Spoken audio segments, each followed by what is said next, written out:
ఈ మధ్య ఒక వార్త మనం చదివాము. అమ్మాయి వయస్సు 37, అబ్బాయి వయస్సు 17, 19 ఉంది. ఆ అబ్బాయి ఈ అమ్మాయి హస్బెండ్‌ను, ఈ అమ్మాయి అత్తగారిని చంపేందుకు ప్రయత్నం చేశాడు. సెక్స్ అనేది అంత నీచమైందా? అంత ఎమోషనల్‌గా అంత డిస్టర్బ్‌గా అయ్యేదా అని అడుగుతున్నారు.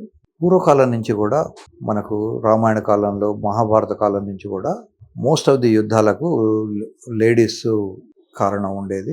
సో రామరావణ యుద్ధానికి కారణం సీతమ్మవారు, మహాభారత యుద్ధానికి కారణం ద్రౌపదీదేవి. శృంగారం అనేది ఒక రకమైన విపరీతమైనటువంటి ఎమోషనల్ ఆస్పెక్ట్. ఇప్పుడు నేను చెప్పిన ఇన్సిడెంటే కాక రెగ్యులర్గా కూడా మనం రోజు పేపర్లో ఒకటి క్రైమ్ అని ఒక హెడింగ్ కింద ఆ రోజు జరిగినటువంటి క్రైమ్ వేస్తారు. మీరు కొద్ది రోజులు క్రైమ్ డేటా కనుక చదివితే మీకు అర్థమవుతుంది.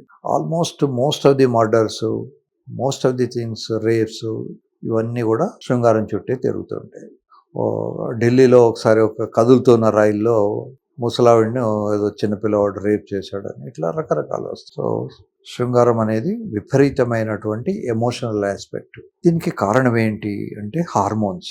మీకు ఒక చిన్న ఎగ్జాంపుల్ చెప్తాను. ఒక ఇంట్లో 2 ఆవులు ఉన్నాయి, రెండిటికి మగ పిల్లలు పుట్టాయి. అవి 4 ఏళ్ళు అయిన తర్వాత రెండింటిని, ఒకదాన్ని ఎద్దు అంటాం, ఇంకోదాన్ని కోడె అంటాం. కోడెకు వృషణాలు ఇంత పెద్దగా ఉంటాయి, పని చేయదు, బాయిస్ట్రస్గా ఉంటుంది. దాని మెడ మీద నాగలు పెడితే ఇట్లా ఊపేస్తుంది. అది ఓనర్ను కూడా కుమ్మడానికి వస్తూ ఉంటుంది. అది ఎద్దైతే సౌమ్యంగా ఉంటుంది. మరి 2 4 ఏళ్ళవే, 2 మగవే. తేడా ఎక్కడ వచ్చింది అంటే కోడెకు టెస్టోస్టెరోన్ అనే హార్మోన్ చాలా ఎక్కువ ఉంటుంది. ఆ టెస్టోస్టెరోన్ హార్మోన్ ఎక్కువ ఉండడం వల్ల అది పనిచేయదు. దానికి శృంగారం తప్పితే వేరే ఆలోచనలు ఉండవు. దాన్ని తీసుకెళ్ళి తెలంగాణలో చేరుగొట్టుడు అంటారు, మిగతా కొన్ని జిల్లాల్లో ఊటగొట్టుడు, ఊరగొట్టుడు అంటారు. మొత్తానికి దాన్ని కొట్టేస్తారు. బాల్స్ని కొట్టేసిన తర్వాత ఆ నొప్పికి పశువు కనుక గడ్డి తినదు, మనుషులైతే చచ్చిపోతారు. మనుషులు మళ్ళీ వారం తర్వాత లేచి తిరిగితే అప్పుడు అది ఎద్దైపోతుంది. దీనికి కారణం ఏంటి? లోపల ఉన్నటువంటి హార్మోన్. ఈ హార్మోన్ ఎక్కడి నుంచి వస్తుంది? ఒకటేమో వయస్సు ఉన్నప్పుడు బాల్స్ నుంచి వస్తుంది. రెండో సోర్స్ ఆఫ్ హార్మోన్ ఏమిటి అంటే ఎక్సర్సైజ్ చేయడం. ఈ 2 హార్మోన్స్ వల్ల వాళ్ళకు విపరీతమైన డిజైర్ ఉంటుంది. ఈ డిజైరు కనుక ఫుల్ఫిల్ కానప్పుడు ఒక రకమైన కోపము, ఒక ఇర్రేషనల్ బిహేవియర్ వస్తుంది. భగవద్గీతలో కృష్ణ పరమాత్మ ఒక చోట చెప్తాడు, సంగాత్ సంజాయతే కామః. నీ చుట్టూ ఉండే ఎన్విరాన్మెంట్ బట్టి నీకు ఒక కోరిక వస్తుంది. కామాత్ సంజాయతే క్రోధ. అనుకున్న పని కాకపోతే కోపం వస్తుంది. క్రోధాత్ భవతి సమ్మోహ. మోహం వస్తుంది. సమ్మోహాత్ స్మృతిభ్రంశ. స్మృతిభ్రంశాత్ మిగతా అంతా నాశనం అయిపోతారు అని.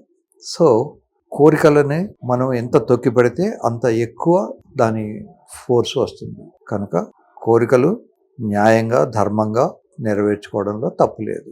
అలాగని చిన్నపిల్లల్ని రేప్ చేయడము, తర్వాత మామూలుగా రేప్ చేయడము, ఇవన్నీ కూడా ఇల్లీగల్ థింగ్స్. దాని కాన్సిక్వెన్సెస్ చాలా ఉంటాయి. సామాన్యంగా మనం ఎప్పుడైనా న్యూస్ పేపర్లో ఐటమ్ చదివినప్పుడు చూడొచ్చు, ఆ ఫలానా క్రైమ్ చేయడానికన్నా ముందు వాడు కళ్ళు దాగో డ్రింక్స్ తీసుకునో వెళ్ళి క్రైమ్ చేశాడు అని. Cold blooded crimes are very few. ఎక్కువ వరకు ఆ ఎమోషన్స్, ఆ కళ్ళు తాగినప్పుడు ఉన్నటువంటి lack of balance of mind, దాంతో క్రైమ్స్ చేస్తారు. సో ఈ క్రైమ్స్ రాకుండా ఉండాలంటే చిన్నప్పటి నుంచి తల్లిదండ్రులు పిల్లలకు తమ తమ కోరికలను ఎలా తీర్చుకోవాలో చెప్పాలి. తప్పేమీ లేదు. మ్యాస్టర్బేట్ చేసుకున్నా తప్పు లేదు. ఒక రేప్ చేసిన దానికన్నా 100 మంది మ్యాస్టర్బేట్ చేసుకొని చెడిపోయినా నష్టం లేదు. ఒక్క అమ్మాయి కూడా దేశంలో రేప్ చేయబడకూడదు. ఒక్క స్త్రీ కూడా రేప్ చేయబడకూడదు. రేప్ అనేది హీనస్ క్రైమ్.